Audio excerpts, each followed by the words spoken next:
Hey, welcome back to another edition of Limited Skills. I'm James. I'm Brandon. This is a special, exciting edition of Limited Skills, isn't it, Brandon? Why It don't is. you tell them why? The set. It's iconic Masters, and we all love the Master sets. Right, and these cards are so iconic. That there's so many I have never seen before. This first pack was real exciting. A small celebratory heart attack. This coming from the man who's been fortunate enough to open a foil Baneslayer Angel when it was a brand new card, and then a World Wake foil Jace as well. And then you don't expect those sort of things to come out of these packs where it's extra fortunate. So I'm sort of just cruising through. I really haven't seen a lot of these cards. I didn't study the set in advance at all. Which seemed to be the case for most folks. Oh, so that card seems cool. And oh, hey! Mana, Mana foil blue something. So I had to take a minute because I thought I won the lottery real quick. But The whole table thought he won the lottery. Yeah, He freaked out real hard. I got a little excited. Anyway, I took Jin Gitaxis, not because I think it's necessarily the best draft pick, but it's just a cool card. I mean, how often do you get to draft Jin Gitaxis? I did get to cast it in a game where my opponent was holding 5 cards. And it was funny, too, because you were only running like 16 lands, weren't you? Yeah, well, something that we noted that seems surprising, there's a whole lot of mana rocks in the set. Star Compass, for example. Mm-hmm. There's the Mannequin. There's Thran Dynamo. There's the Mulligan Helping Rare. You're still stressing out. Yeah, well. Yeah, the Mulligan Helping Rare. So there's a lot of ways to mana ramp in any color, not Sure. even including the green stuff that does that always. Okay, so you told me when you were done building your deck that all of your picks in the first pack were dedicated to mill, because you wanted to try and do that. And the first thing I see here is that Grizzly Spectacle is removal that mills. Yeah, well, that would have been a generically good card to just play anyway. Yeah. So, I mean, my first pick being blue, I didn't know what I was going to go with. I wasn't committed to the mill idea at this point. What happened was I thought I saw some signals. I thought nobody's taking any of these mill cards. Oh. And then I thought I can hop on this now and just lock in and take it all. Sure. So you grab Frostlinks. I mean, taking that over the removal sort of makes sense because you just took a triple blue and you don't want to necessarily take a double black. But when it The enters Frostlinks battlefield, fits into it a does lot of untap decks. during its controller's next turn. Yeah, and I guess that effect is very good. We've seen that on the Merfolk in Ixalan. I do remember playing that cat before, so there's something iconic about that. Okay. Dissolve has shown up around. I've noted before I don't like playing counterspells in limited, but Dissolve is like God, I played so many. just right. I played against so many counterspells in limited, and it was real frustrating. People, I think, expect this to be a bomb-heavy set in limited, and I think that is largely true as well. So I feel like you're more likely to get your value out of that counterspell. Mm-hmm. I was surprised to see Risen the Blade Wing dude at Uncommon. I also didn't know that was happening. He seems exciting. There's a lot of dragons. There are. In all colors. There's the Kamigawa Dragon Cycle, and then I know black has a few and red has a few. I don't know if the other colors get any. I think I don't know at what point I felt this way, but I wish I'd taken Blade Wing the Risen. Okay. I think I could have gotten a lot of good black-red dragons. Mm-hmm. Even just ignoring my, 2 or 3 previous picks at this point. Sure. I think I could have just gone into dragons at this point. And that ends up being a prevailing theme of this draft, is that Brandon and I both wish that we were in red. Our whole table largely just... we had an 8-man pod, and it seemed like all 8 people on our pod, after every pack, was like, we don't know what's going on, we don't know what we're doing, we don't know what our friends are doing. Yeah. There were a lot of folks in 3-color. I played one guy who was in 4. Yeah, I think there were at least a couple in 4. But the fixing sort of makes that possible, because you've got a lot of the double bounce lands, and there are the stones, and the guild gates. Okay, that Balaged Scorpion, I remember it being pretty good in whatever set it was in before, but I'm like looking at this, and I don't know what is it gonna be worth a 4-drop that kills some small things. Yeah, it's hard to tell. Like Phyrexian Rager has sort of been good in the past. It's like generically fine. Yeah, but it's hard to tell, especially if you haven't. Oh, there's a white. Oh, that's just got a dragon in the picture. Never mind.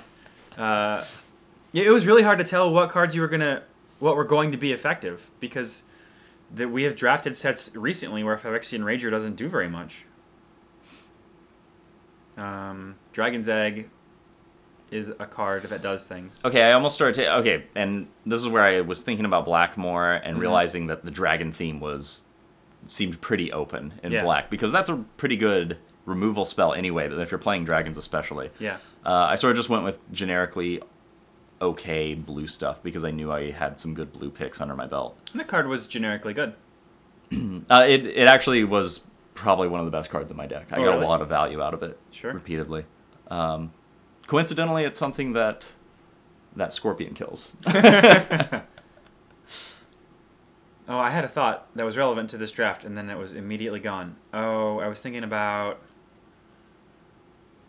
Oh, because of the prevalence of money rares in this set, I think it's correct to assume that the first pick in a pack is the throwaway, and to not consider signals when somebody passes you a pack with a good card in it. Absolutely true. Because they could have taken a $15 rare. And that's likely true even for the second pick, too, because there's a foil in every pack. Yeah. So there could be 2 money cards easily. Mm-hmm.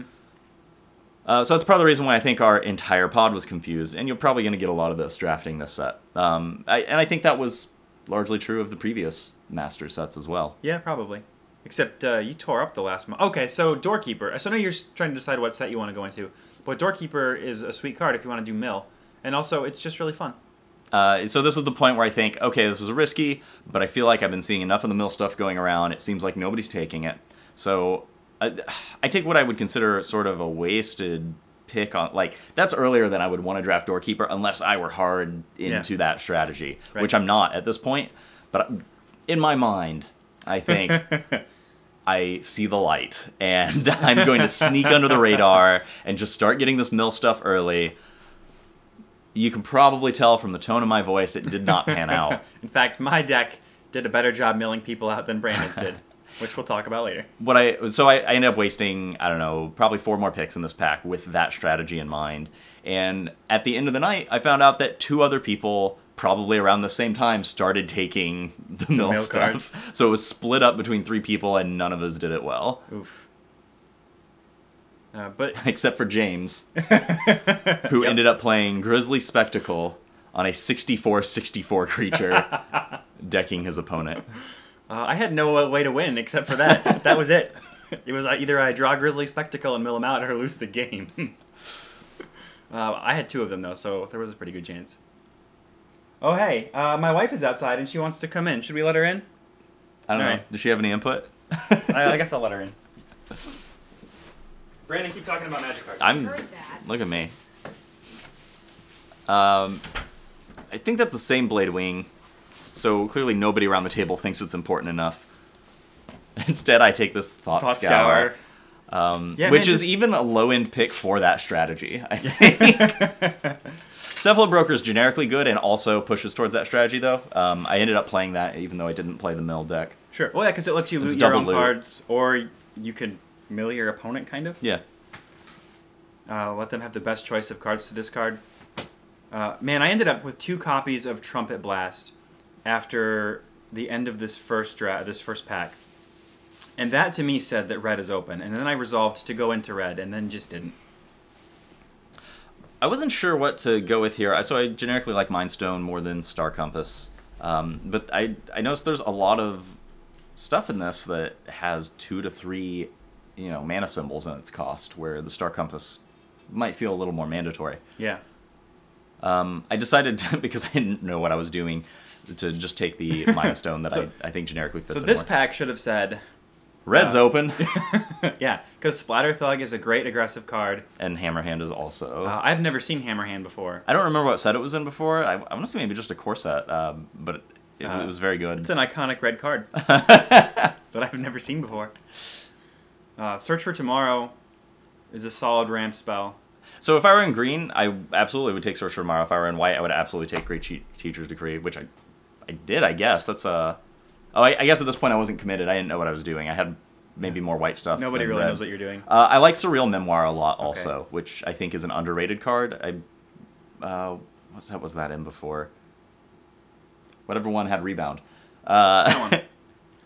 Oh, it was the Eldrazi, the first Eldrazi set. Yeah, that's right. And I liked it a lot. It would frequently get you... You just play it after you've played a removal spell, and then it gets you 2 removal spells back. Mm-hmm.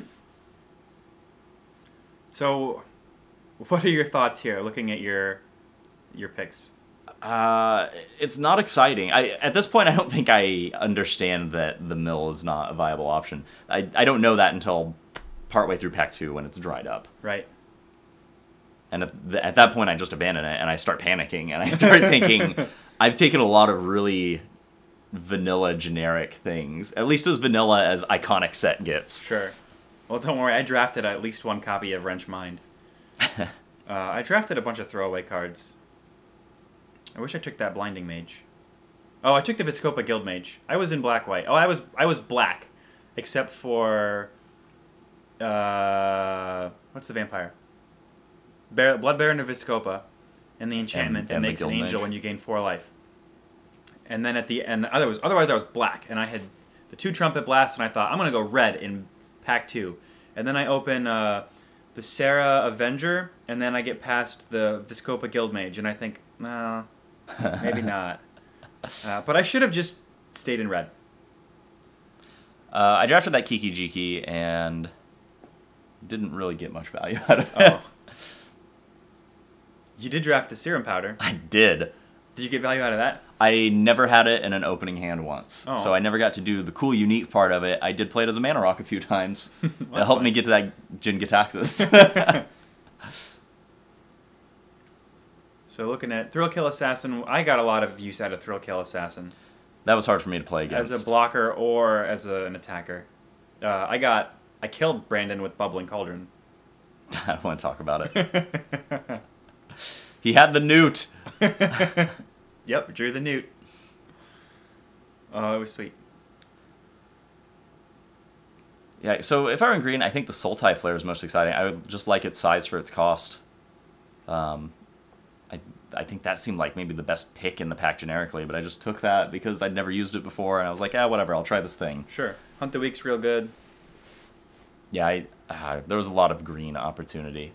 I had a lot of counter spells thrown at me. Condescend was frustrating. At this point, I'm playing blue, and I've got a couple black things, but I really don't know what I'm doing with the second color. Shriekgeist is an interesting spell. There's a Fireball.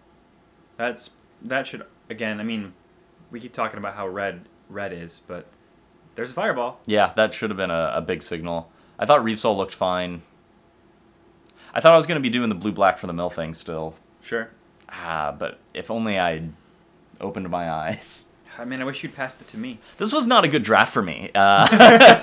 Just to clarify, my deck ended up doing some kind of neat things, but it did not That's what happened to my deck. overall perform super well. I didn't have a finisher.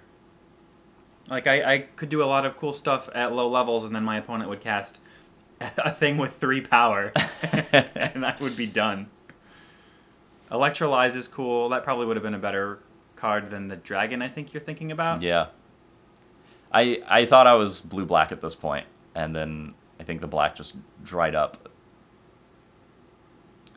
Which I didn't even take heavily enough in the first pack to justify. Yeah. Ball-Agate Scorpion is good, though. Oh, it would kill their mannequin. That would make it worth it. Funny. Student of Ojutai, I played that card. I think it's a difficult card to play with. Because you have to have the right balance of creatures to survive to 4 to cast it.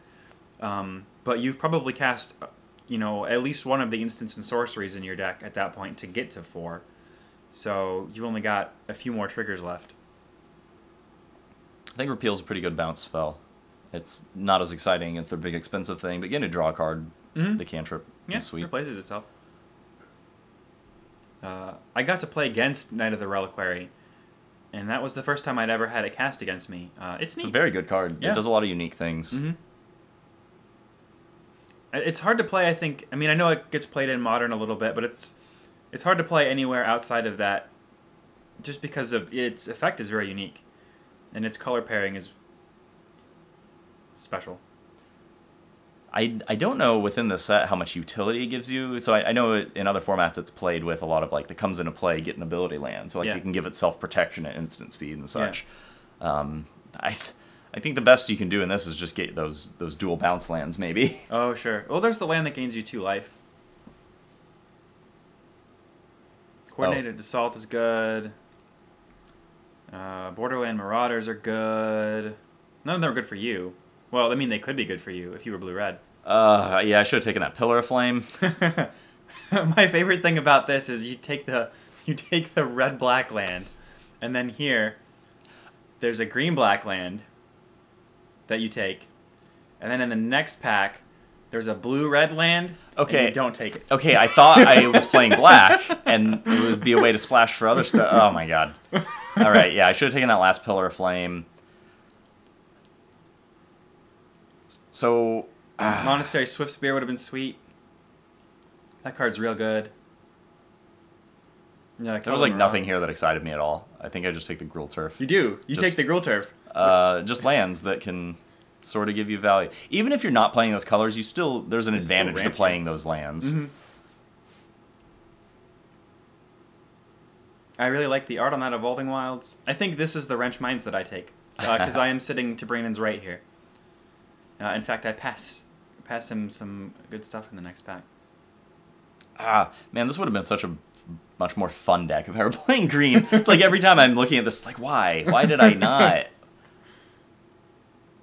Guys, this next week I'm not going to do this again. I'm going to do Iconic Masters again. I'm not going to do this to myself again. Oh, there's that... I saw that big worm, and I thought, oh, I'm going to lose today. Okay, I think this Rot Feaster Maggot was my last pick where I thought I was going to be following through with the mill strategy. Because I thought, I mill their big thing or whatever, I gained some life off of it. Yeah, that should have been in my deck. Oh, yeah. Yeah. Didn't think about that. Okay, so here's the land that is actually in the colors you ended up playing. But you don't take it. In fact, I forget what you do take here. I think the Virulent Swipe, because I think I'm still in black. Sure. Which is silly. I also don't think I really even had the creature count to justify that card being good enough. I think that card is very good, but I think you need a kind of high creature count. I ended up playing, I think, 13 or 14 creatures. Okay. There's an Electrolyze. I like Fury Charm. And at this point, I just take the best card in the pack, and I realize, wow, why isn't Electrolyze coming 11th pick or whatever in the second pack? And I realize I've taken a bunch of red stuff already, just accidentally. So 25 picks in, Brandon decides on his colors. That's just about right, yeah. And then Battle Rattle Shaman, I think, is a pretty good red creature as well. Yep. I almost go with the Mannequin, just trying to force that Jin-Gitaxias, like, one tunnel mine, just try and get it out as quick as possible, but I realize Battle Rattle Shaman is more likely to kill people. Yep, the Mannequin. Keldon Halberdier. I didn't play this guy. He didn't seem exciting to me, but maybe he's all right. I don't know. There are enough things that kill low toughness creatures in this set that I think a 4/1 for 5 mana is a real dangerous play. The Scorpion did it. There's a bunch of removal that does like 1 or 2 The Scorpion kills, I think, a 1 power thing. Oh, does it? Yeah. Okay. But there's a lot of red spells that are cheap. Yes. So I've got a pile of blue-black stuff. And then, I don't know, just... my, 4 red picks are way more efficient than my 8 black ones that I was taking way earlier for some reason. That's okay. We can redeem it here, right? Mark of Mutiny is great. I wish I'd taken that Survival Cache. I did take the Child of Night, I think. Another Crown Ceratok.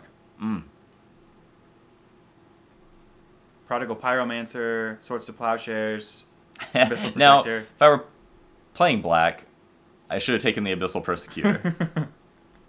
But I think I still don't really know what color I'm playing. Oh, yeah, you're right. I think you... I would have been better off taking the Persecutor, I think, but I thought there was a chance I could still switch into white, so I take the Swords. I mean, Swords is still like a $5 card. Also, I don't want to play my Abyssal Persecutor and then them swords it. Well, I guess that'd be fine. I'd gain 6 life. Why not? But Prodigal Pyromancer would have been good in your deck. And there's another Thought Scour if you still wanted to do the mill thing. Yeah, I took the generically best card in the pack instead of the next 2 that I potentially could have played. Now, had I taken that Persecutor, I still wouldn't have played it, because I ended up not playing black at all. Right. Oh, and I passed you a $15 card, because I didn't know how valuable it was. So, not only a valuable card money-wise, but it turned out being one of the best cards in my deck, because everybody's playing those bounce lands. Yep. And not only are you screwing them out of their mana fixing with it, but it's setting them back. If they bounced a land back to their hand to play a land they think is going to tap for 2, and then it just taps for 1, it's like land destruction. It's hilarious. Yeah. I got a lot of value out of just playing that 3 for a 2/2 that made them stop being able to cast things on curve. Oh, yeah, it was real funny. I mean, it didn't happen to me. I killed Brandon with newts. But, I didn't want to talk about it. There's another Battle Rattle Shaman. Earth Elemental's a great face beater. Looking back, I think the Splatter Thug actually probably would have been the best pick here for me. Yeah. The Battle Rattle Shaman wouldn't be terrible, which I think is what I settled on. Butcher's Glee, maybe? Although you don't have a ton of dudes. If you still wanted to stick to that black thing. White of Precinct 6, I think, is... maybe not pick it early, but I think that card is worth playing. Because often it can end up being a huge thing for 2 mana.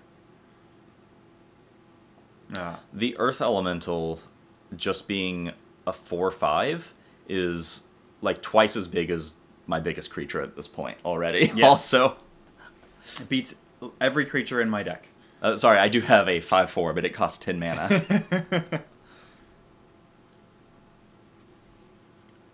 Curse of Predation, I think, went around the table. Which I think was a decent sign that nobody was playing green, because that card's, like, cute. But, it's not a great rare. It's not a great rare. I'm surprised it's a rare. Maybe it's a blowout. Maybe if they have an army of stuff, or if you got it and you just cast it, it's real hard to come back from. I could see that. Sure. It's not exciting. Yeah, that's true. I think it would be better suited as an uncommon in this set. Oh, Hero's Bane. Hero's Bane was the card that I murdered. Oh, yeah. Murder milled. There's nothing in this pack that excites me. Oh, I think I go with that Surreal Memoir. Oh, sure. Yeah, you said earlier that you sort of like it. What does it do? It gets you a random instant or sorcery back from your graveyard, and it has Rebound.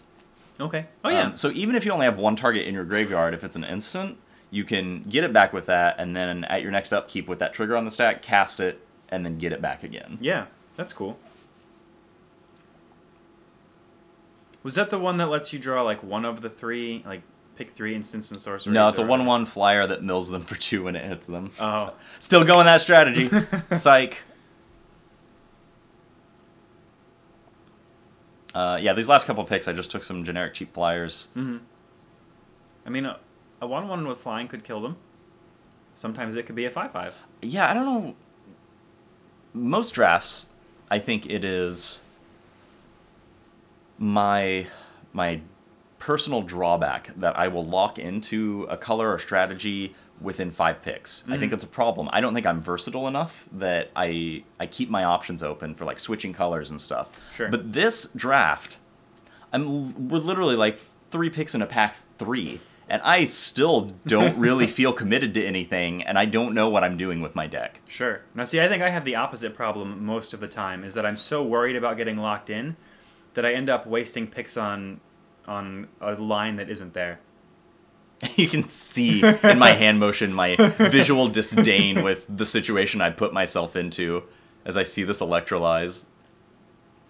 This is the point definitely where I locked in. I'm playing blue-red. Okay, so I guess we just lost the last of that draft. I don't know what happened. Let me talk it out for you. Nothing else exciting or good happens for me. I pigeonholed myself into everything, and it was a mistake. So, how my matches played out, I played against you. Yep. James did some life-gaining crap shenanigans to me. It made me sad. It was the only time any of it worked, too, by the way. Well, it worked very well. And I got steamrolled pretty heavily by you, and I thought, this deck is awful. And then my second round opponent, I pretty much steamrolled him, even when he really had what I thought was a pretty efficient opening hand. And at that point, I pretty much wrote off, like, okay, that's how this format is. Like, one player is just going to destroy the other with no interactivity. Then, thankfully, my third match was super interactive. All 3 games were, like, both of us doing cool, fun things, and it sort of redeemed my outlook on the set and how it plays so far. I still lost that. Yeah, I also went 1 and 2. I think your perspective on our match is really interesting because, man, I felt like I was struggling to get anywhere in each of those games, and the fact that I won any of them was a miracle. Like, man, that's yeah. I mean, I know my memory's at just one point I had it. you on the ropes, but I felt like you were usually answering what I was doing, and what I was doing was like, it didn't feel like steamrolling. It felt like just getting there. I think the game you're thinking of with that happening. I'm pretty sure it was 3-26 or something when you were feeling like that. Oh. Maybe. I did gain a lot of life. So I had the Blood Baron, and he will gain you a lot of life, but it turns out that a 4/4 is very killable in this set.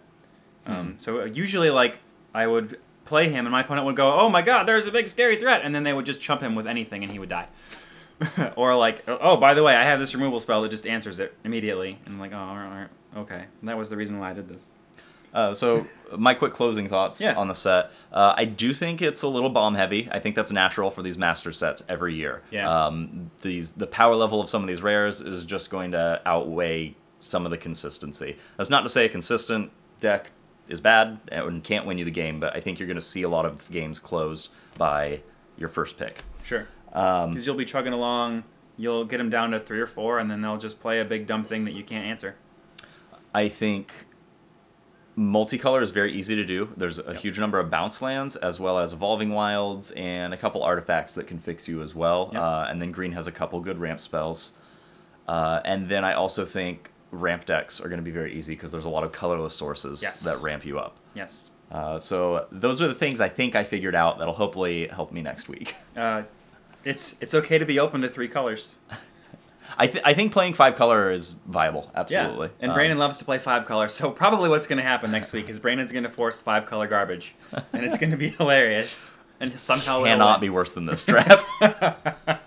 So next week we'll do better. If you have any comments or strong thoughts on what Brandon should or shouldn't have done, please let us know, because we apparently don't know what we're doing. So I know the mistakes I made, but I don't know when I made them. So if anybody else thinks they know the clear signal when I should have jumped ship and gone into a strategy, help me. All right, guys. We'll see you next week for more Iconic Masters.